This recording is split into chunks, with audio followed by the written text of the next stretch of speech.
All right, everyone, welcome back. We're diving deep into Leeds United today, Oh, yeah? specifically their midfield and the hunt for a free agent. Right. So we've been poring over this article.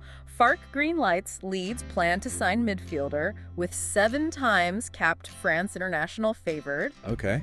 And it's got some juicy bits about their plans. Interesting. I mean, that win against Sheffield United, pure class. Absolutely. 2-0. Tanaka and Rothwell, they were on fire. Yeah, they really controlled the midfield. But, and this is a big but, Ampadu and Gruev still out. Yeah, that's a blow. Leaves a bit of a hole, doesn't it? It does, yeah. Yeah, Makes this search even more important. exactly. So let's put on our director of football hats for a second. Right. If you were FARC right now, what's your next move?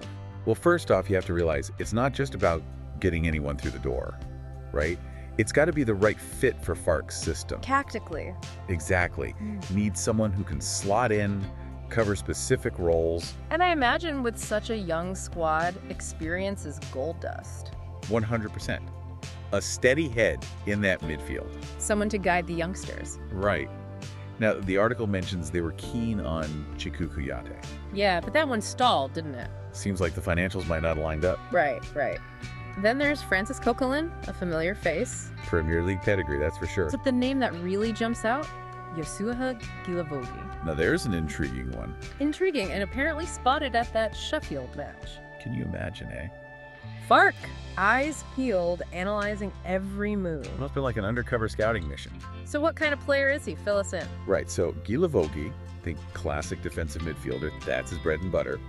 But, and this is key, comfortable slotting into central defense if needed. Versatile. Exactly. Most recently with Mainz, putting in the work. And we know FARC, he likes his midfielders to be more than just enforcers. Right, he wants them to contribute going forward. And Gilavogi has shown he can do that, hasn't he? He has, yeah. His passing range, especially in the final third, that's something FARC will have noticed.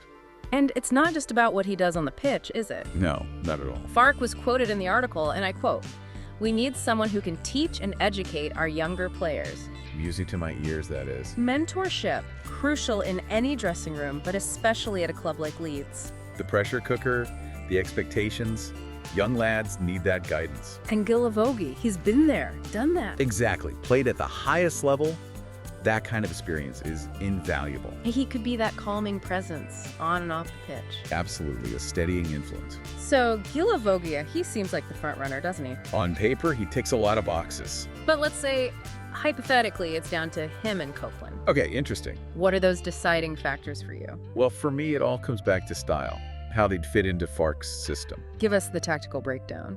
Right, so Copeland, more of your out-and-out destroyer. Ball winner. Exactly. Gilavogi, he offers a bit more in terms of distribution. Building from the back. Precisely, and that aligns with FARC's philosophy. So it's not just about who's the better player in a vacuum. No, not at all. This isn't FIFA. It's about the bigger picture, the needs of the team, the manager's vision. 100%. This one signing, it could have a ripple effect. Oh, massive. Change the entire dynamic. Potentially, yeah. So for our listeners out there, think about this. Mm-hmm. If Gilavogi does sign, what kind of impact do you think he'll have on that dressing room dynamic, especially with those young midfielders? Something to ponder. Definitely one to watch. Thanks for joining us for another deep dive. Pleasure, as always.